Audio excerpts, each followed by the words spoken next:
नमस्कार मित्रांनो, आजच्या व्हिडिओमध्ये आपण अजून 25 क्वेश्चन बघणार आहोत जे IMP आहेत आणि पाठीमागच्या पोलीस भरतीला 4-5 वर्षामध्ये पडलेले आहेत. असे क्वेश्चन आपण परत करणार आहोत जेणेकरून ते जर क्वेश्चन रिपीट झाले तर तुमचा मार्क तिथं जाऊ नये, तुमचे स्कोरिंग व्हावं, हा त्याच्या मागचा उद्देश आहे. तर मित्रांनो, व्हिडिओ पूर्ण बघा, कुठेही स्किप करू नका.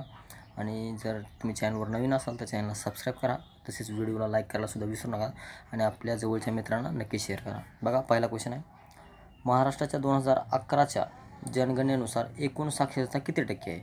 महाराष्ट्रातली साक्षरता विचारली, जनगणनेनुसार साक्षरता किती टक्के असं विचारले. ऑप्शन आहेत 75.12, 67, 87.82, 82.91 आणि 79.82. तर याचं बरोबर उत्तर आहे ऑप्शन नंबर सी, 82.91. महाराष्ट्राच्या 2011च्या जनगणनेनुसार एकूण साक्षरता 82.91 आहे. आता 2021मध्ये एक होईल जनगणना, पण ते जनगणना होऊस तर आपली भरती झाली असेल अगोदर, तर ह्यातला प्रश्न विचारू शकता. 2011चा 2021चा पडणार नाही. पुढचा क्वेश्चन बघा, अकोला जिल्हा महाराष्ट्राचे टिंबटिंब प्रशासकीय विभागामध्ये मोडतो किंवा आहे. कोणत्या प्रशासकीय विभागामध्ये आहे? तर ऑप्शन आहेत नागपूर, अमरावती, अकोला, औरंगाबाद. तर ह्या जे 5 विभाग आहेत ते 5 विभाग आपण बघणार आहोत. तुमचे थोडीशी व्हिडिओ दुसरी करू आपण त्यासाठी आणि ते विभाग आपण त्याच्यामध्ये कन्वर्ट करू, शिकून घेऊ. तर हा बघा, अकोला जिल्हा कोणत्या विभागात मोडतो बघायचं आहे आपल्याला. तर याचं बरोबर उत्तर ऑप्शन नंबर बी, अमरावती. अमरावती या विभागामध्ये अकोला जिल्हा मोडतो. पुढचा क्वेश्चन बघा, ज्ञानपीठ पुरस्कार मिळवणारे पहिले महाराष्ट्रीयन व्यक्ती कोण आहेत? ऑप्शन आहेत धोंडो केशव कर्वे, आचार्य विनोबा भावे, आनंदीबाई जोशी आणि वि.स. खांडेकर. हा सगळ्यात महत्त्वाचा प्रश्न आहे आणि बऱ्याच एक्झामला हा विचारला गेलेला प्रश्न आहे. तर प्रश्नाचं उत्तर option number D, V S. Khandekar. V S. Khandekar हे महाराष्ट्रातील ज्ञानपीठ पुरस्कार मिळवणारे पहिले व्यक्ती आहेत. पुढचा क्वेश्चन बघा, नारनाळा किल्ला टिंबटिंब जिल्ह्यामध्ये आहे. नारनाळा किल्ला टिंबटिंब जिल्ह्यामध्ये आहे. ऑप्शन आहेत नाशिक, अहमदनगर, अकोला आणि बुलढाणा. आणि याचं बरोबर उत्तर ऑप्शन नंबर सी, अकोला. नारनाळा किल्ला हा अकोला जिल्ह्यामध्ये आहे. संत चोखामोळा समाधी टिंबटिंब या ठिकाणी आहे. संत चोखामोळा समाधी टिंबटिंब या ठिकाणी आहे. ऑप्शन आहेत सेगाव, औदुंबर, मंगळवेढा आणि सासवड. तर त्यापैकी बरोबर उत्तर ऑप्शन नंबर क, मंगळवेढा. संत चोखामोळा समाधी मंगळवेढा या ठिकाणी आहे. पुढचा क्वेश्चन बघा, प्राणहिता म्हणून टिंबटिंब व टिंबटिंब यांच्या एकत्रित प्रवास ओळखला जातो. म्हणजे 2 नद्यांचा संगम आहे, त्या कोणत्या 2 नद्या ज्यांच्या संगमास प्राणहिता म्हणून ओळखले जाते? तर ऑप्शन आहेत वर्धा व गोदावरी, वैनगंगा व गोदावरी, कृष्णा व गोदावरी आणि वर्धा आणि वैनगंगा.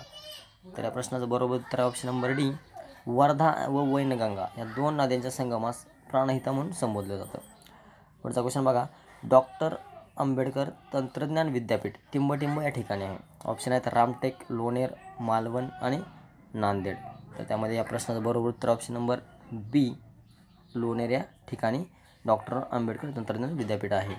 पुढचा क्वेश्चन बघा, नॅशनल केमिकल लॅबोरेटरी टिंबटिंब या ठिकाणी आहे. ऑप्शन आहेत नागपूर, मुंबई, नवी मुंबई आणि पुणे.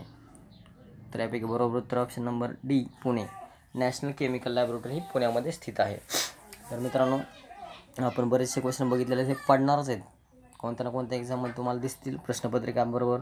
आपण पोलीस भरतीचा जर विचार केला तर बऱ्याच ठिकाणी प्रश्नपत्रिका वेगवेगळ्या असतात आणि त्यापैकी कोणत्या प्रश्नपत्रिका हे क्वेश्चन तुम्हाला बघायला मिळतात बऱ्यापैकी.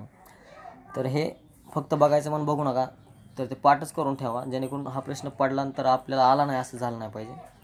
पुढचा क्वेश्चन बघा, महाराष्ट्र राज्य बियाणे महामंडळ, IMP क्वेश्चन आहे. महाराष्ट्र राज्य बियाणे महामंडळ टिंबटिंब या ठिकाणी आहे. ऑप्शन आहेत अमरावती, खामगाव, अकोला, त्याच्यानंतर आणि वर्धा. तर याच्यामध्ये कोणत्या ठिकाणी आहे ते बघा. तर याचं बरोबर उत्तर आहे अकोला. महाराष्ट्र राज्य बियाणे महामंडळ हे अकोल्याला आहे. पुढचा क्वेश्चन बघा, भारतातील 12 ज्योतिर्लिंगापैकी महाराष्ट्रात किती ज्योतिर्लिंग आहेत? भारतात जे 12 ज्योतिर्लिंग त्यापैकी महाराष्ट्रात किती ज्योतिर्लिंग आहेत? ऑप्शन आहेत 3, 4, 5 आणि 6. तर त्यापैकी बरोबर उत्तर ऑप्शन नंबर सी, 5. भारतातील 12 ज्योतिर्लिंगापैकी महाराष्ट्रात 5 ज्योतिर्लिंग आहेत. पुढचा क्वेश्चन बघा, छत्तीसगडची राजधानी टिंबटिंब आहे. हा सुद्धा बऱ्याच एक्झाममध्ये प्रश्न आला होता आणि मुलांना तो लिहिता आला नाही, कारण कधी त्याच्यावर लक्षच दिलं नव्हतं, तो वाटलाच नाही कधी IMP, त्यामुळे हा प्रश्न लिहिता आला नाही. मला अशा छोट्या छोट्या वस्तूसुद्धा जेव्हा वाटतात आपल्याला हे येणार नाहीत, पण नेमका त्याच पडलेल्या असतात एक्झामला, त्याच्यामुळे छोट्या छोट्या गोष्टीकडे पण लक्ष द्या. बघा छत्तीसगडची राजधानी टिंबटिंब आहे. ऑप्शन आहेत बिलासपूर, राजनंदनगाव आणि रांची रायपूर. तर त्यामध्ये बरोबर उत्तर ऑप्शन नंबर डी रायपूर. छत्तीसगडची राजधानी रायपूर आहे. तुम्हाला आपल्या थोडक्यात राज्य आणि राज्याची राजधानी पाठ असायला हव्यात बऱ्यापैकी. पुढचा क्वेश्चन बघा, भारताचे पहिले उपराष्ट्रपती कोण होते? ऑप्शन आहेत V V गेरे, doctor Sarvepalli Radhakrishnan, doctor Zakir Hussain आणि डॉक्टर राजेंद्र प्रसाद. तर त्यापैकी बरोबर उत्तर आहे बघा पहिले उपराष्ट्रपती विचारलेलं आहे, तर त्याचं उत्तर आहे डॉक्टर सर्वपल्ली राधाकृष्णन. ह्या प्रश्नाचं उत्तर मुलं लिहितात डॉक्टर राजेंद्र प्रसाद. तर हे प्रश्न नीट वाचत नाहीत आणि त्याच्यामुळे त्यांचा येत असूनही तो मार्क निघून जातो. कारण ह्या प्रश्नाचं नीट वाचल्यानंतर बघा भारताचे पहिले उपराष्ट्रपती विचारलेले आणि बऱ्यापैकी आपण पाठ केलेलं असतं राष्ट्रपती. भारताचे पहिले राष्ट्रपती होते डॉक्टर राजेंद्र प्रसाद आणि विचारलेले उपराष्ट्रपती, म्हणून आपण काय करतो डॉक्टर राजेंद्र प्रसाद हे उत्तर देऊन टाकतो. पण ते उत्तर चुकतं आणि आपल्याला मग नंतर कळतं ते चुकलं आहे उत्तर, पण त्यावेळी निघून गेले असते. त्यामुळं प्रश्न वाचताना किंवा एक्झाम देताना अशी तयारीच करताना अशी तयारी करा जेणेकरून तुमचं जम्बलिंग होणार नाही. कारण प्रश्न वाचायची सवय लावून घ्या. प्रश्न व्यवस्थित जर कळाला तर तुम्हाला त्याचं उत्तर परफेक्टमध्ये येणार आहे. त्या प्रश्नाचं उत्तर आहे डॉक्टर सर्वपल्ली राधाकृष्णन हे भारताचे पहिले उपराष्ट्रपती होते. पुढचा क्वेश्चन बघा, श्रीनगर शहर कोणत्या नदीकाठावर आहे? श्रीनगर हे शहर कोणत्या नदीच्या काठावर आहे? ऑप्शन आहेत ब्रह्मपुत्रा, रावी, झेलम आणि चेनाब. तर या प्रश्नाचं उत्तर आहे option number C Jhelum. Jhelum ह्या नदीकाठी श्रीनगर हे शहर वसलेलं आहे. पुढचा क्वेश्चन बघा, पश्चिम मध्य रेल्वेचे मुख्यालय टिंबटिंब येथे आहे. पश्चिम मध्य रेल्वेचे मुख्यालय टिंबटिंब येथे आहे. ऑप्शन आहेत जबलपूर, इंदोर, हाजीपूर आणि जयपूर. तर त्यापैकी बरोबर उत्तर ऑप्शन नंबर ए जबलपूर. पश्चिम मध्य रेल्वेचे मुख्यालय जबलपूर या ठिकाणी आहे. पुढचा क्वेश्चन बघा, महामार्ग क्रमांक 6 कोठून कोठे जातो? म्हणजे कोणत्या शहरापासून कोणत्या दोन शहरांना जोडतो असं जर विचारलं तरी ते आलं पाहिजे. बघा ऑप्शन आहेत दिल्ली जालंधर, ठाणे चेन्नई, पुणे विजयवाडा, धुळे कोलकाता. त्या प्रश्नाचं उत्तर बरोबर आहे धुळे कोलकाता या दोन शहरांना जोडतो महामार्ग क्रमांक 6. पुढचा क्वेश्चन बघा, शिवसमुद्रम जलविद्युत प्रकल्प कोणत्या राज्यात आहे? शिवसमुद्रम हा जलविद्युत प्रकल्प आहे आणि तो कोणत्या राज्यामध्ये स्थित आहे? ऑप्शन आहेत केरळ, कर्नाटक, आंध्र प्रदेश आणि तेलंगणा. तर या प्रश्नाचं उत्तर आहे बरोबर ऑप्शन नंबर बी कर्नाटक या राज्यामध्ये शिवसमुद्रम हा जलविद्युत प्रकल्प आहे. पुढचे क्वेश्चन बघूया. बघा पुढचा क्वेश्चन, उंचीतील फरक कोणत्या उपकरणाने मोजतात? ऑप्शन आहेत ॲमीटर, बॅरोमीटर, हायग्रोमीटर आणि अल्टिमीटर. तर या प्रश्नाचं बरोबर उत्तर ऑप्शन नंबर डी अल्टिमीटर या उपकरणाने उंचीतील फरक मोजला जातो. सन 2000च्या ऑलिम्पिक स्पर्धाचे यजमान शहर कोणते होते? ऑप्शन आहेत बार्सिलोना, बीजिंग, सिडनी आणि अटलांटा. तर त्यापैकी बरोबर उत्तर ऑप्शन नंबर बी बीजिंगमध्ये झाल्या होत्या 2000च्या ऑलिम्पिक स्पर्धा.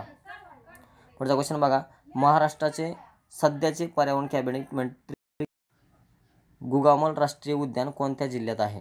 ऑप्शन आहेत अहमदनगर, औरंगाबाद, अमरावती आणि चंद्रपूर. तर त्यापैकी बरोबर उत्तर ऑप्शन नंबर क अमरावती या शहरामध्ये गुगामल राष्ट्रीय उद्यान आहे. पुढचा क्वेश्चन बघा, लोकसभेचे सध्याचे उपाध्यक्ष कोण आहेत?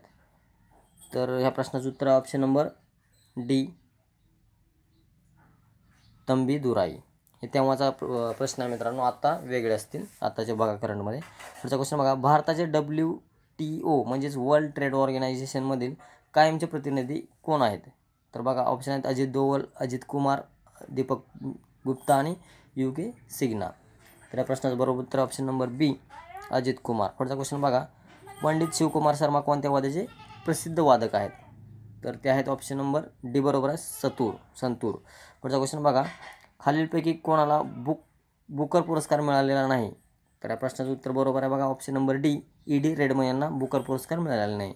पुढचा क्वेश्चन बघा, 2015 साली फ्रेंच ओपनचे पुरुष विजेता कोण आहे? 2015चा हा प्रश्न जर पडला तर तुम्हाला सांगता आलं पाहिजे. तर प्रश्नाचं उत्तर आहे ऑप्शन नंबर बी स्टॅन वॉवरिंका या 2015च्या फ्रेंच ओपनिंगचे पुरुष विजेता आहेत.